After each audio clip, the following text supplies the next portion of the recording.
दोस्तों कई बार पति के द्वारा ये बहुत बड़ी गलती हो जाती है कि वो मजिस्ट्रेट साहब यानी कि जज साहब के सामने अच्छे से अपनी बात नहीं रख पाते हैं।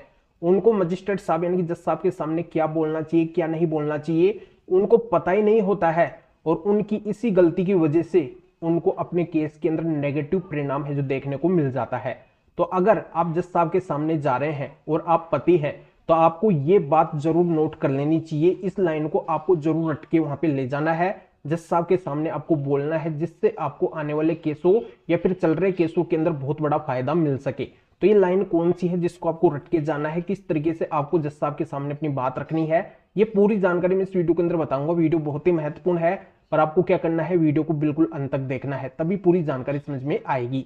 और ये आपका अपना चैनल है, इसको अगर आप अभी तक सब्सक्राइब नहीं करे हैं तो पहले आपको सब्सक्राइब भी करना है और बेल आइकन को भी दबाना है। तो चलिए शुरू करते हैं। तो वेलकम दोस्तों, मैं हूं आपका अपना एडवोकेट जितेंद्र। तो दोस्तों इस लेवल के ऊपर पति की तरफ से एक बहुत बड़ी गलती हो जाती है। पति लोगों को पता नहीं होता है कि कोर्ट के अंदर उनको क्या बोलना है क्या नहीं बोलना है। बहुत से मामलों के अंदर पत्नियों की गलती होती है, पति के पास में पत्नियों की गलती के तमाम एविडेंस होते हैं, फिर भी पति उन केसों को हार जाते हैं। वो इस वजह से हार जाते हैं कि कोर्ट के अंदर वो मजबूती से अपनी बात नहीं रख पाते हैं, इस लाइन को रट के वहां पे नहीं ले जाते हैं। जो लाइन उनके पास में होनी चाहिए कोर्ट में बोलने के लिए, उस लाइन को बिल्कुल भी कोर्ट के अंदर नहीं बोल पाते हैं। कई मामलों के अंदर पत्नी खुद पति के साथ में रहने के लिए तैयार हो जाती है, पर पति वहां पे भी बहुत बड़ी गलती कर देते हैं, कोर्ट के अंदर ऐसा बोल देते हैं जिससे नेगेटिव परिणाम पति के पक्ष के अंदर आ जाता है। और कई मामलों के अंदर पत्नी रहने के लिए तैयार नहीं होती है, तब भी पति कोर्ट के अंदर ऐसी बात बोल देते हैं जिससे पति के पक्ष में नेगेटिव परिणाम आ जाता है। तो ऐसी जगह पति को क्या सतर्कता बरतनी है, पति को अच्छे से सफाई से क्या बात रखनी चाहिए। देखो पति को ये एक दो लाइन जरूर कोर्ट के अंदर रट के ले जानी है जज साहब के सामने। अगर पत्नी पति के साथ में रहने के लिए तैयार होती है और पति के पास में पत्नी की गलतियों के तमाम एविडेंस होते हैं और पति अगर उस पत्नी को नहीं रखना चाहते हैं तो कोर्ट के अंदर पति पूरी तरह से मना कर सकते हैं कि मुझे इस पत्नी को नहीं रखना है। अगर पति ये बोल देंगे तो पति का कोई भी नुकसान नहीं होगा, क्योंकि पति के पास में पत्नी की गलतियों के एविडेंस है। उन एविडेंस को बता के कोर्ट के सामने बात रख के और पति आने वाले सारे मामलों से या फिर चल रहे मामलों से बच सकते हैं, पति का कुछ भी नहीं बिगड़ेगा।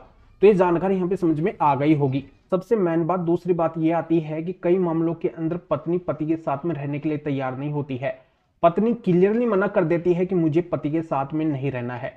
बहुत सी पत्नियां तो डाइवोर्स का केस भी फाइल कर देती है और साथ में मेंटेनेंस का केस भी फाइल कर देती है। तो ऐसी स्थिति के अंदर जब पति को यह लगे कि पत्नी पति के साथ में नहीं रहना चाहती है, ऐसी स्थिति के अंदर पति को अच्छे से ज्ञात हो चुका है कि किसी भी कंडीशन में पत्नी मेरे साथ में नहीं रहेगी, तो ऐसी सिचुएशन के अंदर पति को कोर्ट के अंदर यह बोलना है कि मुझे पत्नी को रखना है। ये बात पति को कोर्ट के अंदर जरूर बोलना है, जिससे पति मेंटेनेंस केस से भी बच सके और आने वाले टाइम के अंदर पति की अच्छाई दिखेगी। हर मामले के अंदर पति की अच्छाई दिखेगी कि पत्नी खुद नहीं रहना चाहती है, पति तो उसको रखना चाहते हैं। पत्नी जानबूझकर अलग रह रही है, तो ऐसी जो पत्नी जानबूझकर अलग रहती है, अपनी मर्जी से अलग रहती है, बिना किसी कारण के अलग रहती है, तो किसी भी तरह का फायदा पति से नहीं ले सकती है, यहां तक कि वो मेंटेनेंस भी नहीं ले सकती है। तो इस तरीके से पति अगर ये बोल देते हैं कोर्ट के सामने कि मुझे पत्नी को रखना है और पत्नी रहने के लिए तैयार नहीं है, तो यहाँ पे पति का पूरा पूरा फायदा हो जाएगा।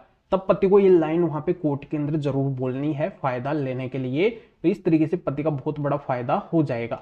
तो जानकारी यहाँ पे समझ में आ गई होगी। तो आपको क्या करना है, वीडियो को लाइक करना है और शेयर भी करना है, जो और लोगों तक ये जानकारी पहुंच सके।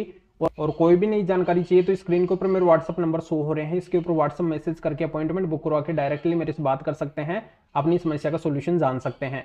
तो फिर आगे मिलेंगे आपसे न्यू टॉपिक के साथ में। आप सभी का बहुत बहुत धन्यवाद।